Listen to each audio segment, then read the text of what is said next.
So, hi Jennifer, I'm Scott. Hi Scott, Nice to I'm meet you. Jen. Nice to meet you. So, I see you've got a bunch of like Prosthetics. prosthetics. Yeah, I thought today we were going to make you into a character that's somewhere away from you. So what we did was we pulled a bunch of pieces. These were made for all different shows that I did back in the day. With television, a lot of times we're dealing with a really quick turnaround. Sometimes we don't even get to sculpt things for TV. If we're doing sketch, a lot of times I'll end up having to pull stuff out of the box, which is kind of like what we're doing here. Right. When I was doing SNL, we did a lot of quick changes. I did these in commercial breaks, full prosthetics on Dana. So you're doing Saturday Night Live and it Yeah. goes to break and you have to get Dana Carvey into his like George Bush or Ross Perot makeup. Right. You only have minutes, right? to do Yeah, that, or- so a lot of times, well, I used foam rubber because we could work with it quickly.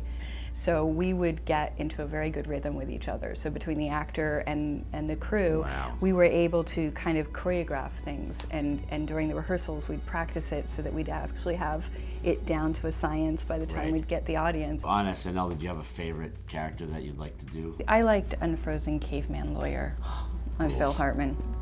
That was fun. You and I are just going to come up with a fun character. So I just want to be gross. I pulled some research of Jerry Garcia, so we'll kind of aim in that direction. It's about as far away from me That's as what we thought. you Yeah. can get.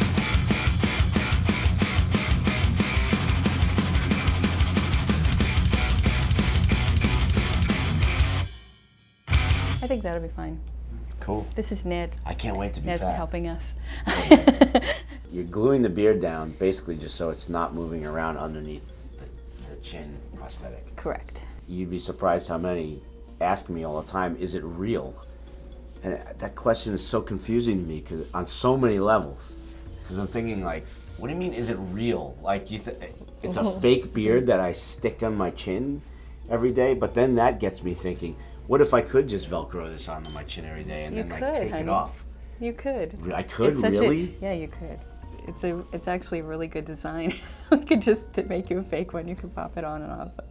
Wow, we need to talk after this. For the people who haven't seen it, can you explain the movie Street Trash? No. It's an equal opportunity offender. It was fun. Lots of fun colors. I had to melt winos into different colors. Were you responsible for the colors of the melting bums? I was. Yes, I was. The concept was sort of that they melted into their environment. So we tried to put them near graffiti and things that were kind of interesting looking Right. so that they could actually get melted into the scenery.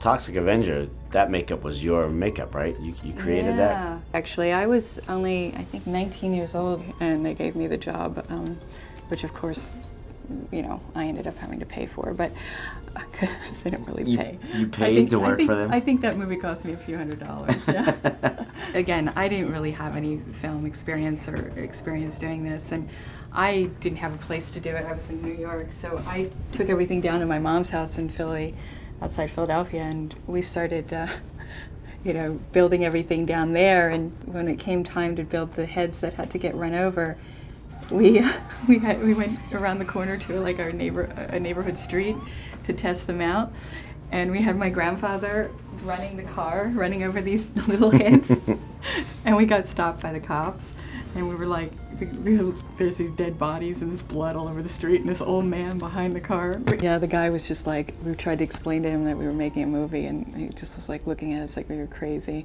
And at the end of it, instead of arresting us, he was like, all right, just make sure you clean it all up. We're like, okay. See, it stretches. It does stretch. Start How you feeling? and then Good. you want to get the air Awesome. Scott, when your eyes lit up just now, that was crazy. My wife just said, you look like someone who'd be hanging out in your dressing room at a New York show.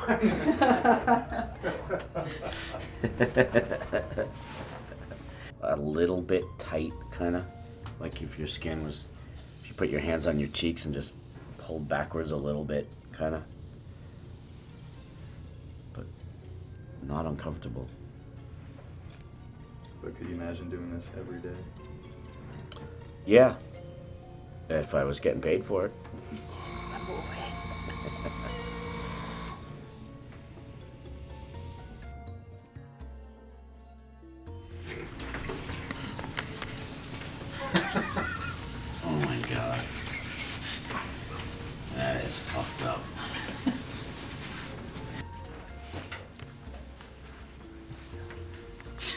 Gonna go pick out a new axe today, man. We're gonna do some jamming. It's gonna be awesome.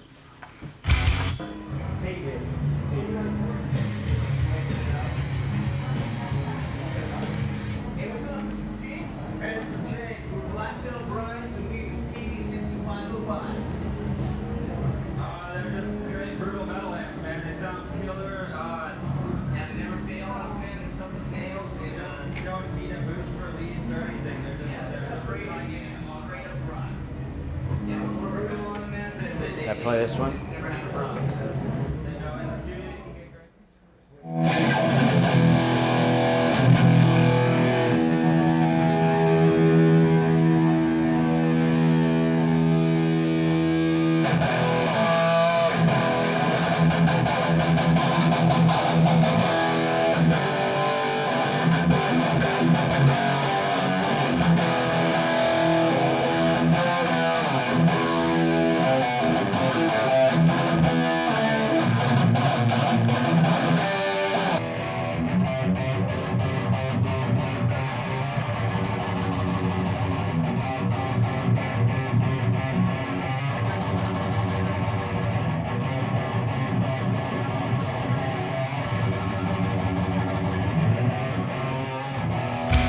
Catching a glimpse of yourself, not looking like yourself, was a little bit, and almost like it messed with my equilibrium in a weird way. Walking into the store initially and knowing that people didn't know who the hell I was, like, you know, and knowing like that kid who worked there who, when I took the guitar off the wall and he wasn't sure if I was allowed to use that guitar or not, because he said, oh, I don't know if we could use that one, and we're shooting something with that guitar, and knowing that dude would have totally known I was the guy from Anthrax walking in there, and he had no idea it was me. That was actually pretty cool.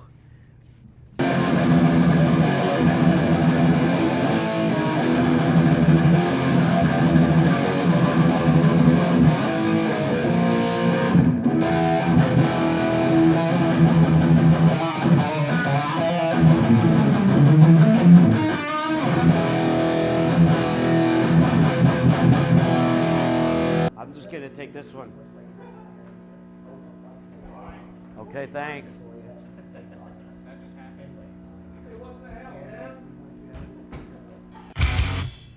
That does look really real.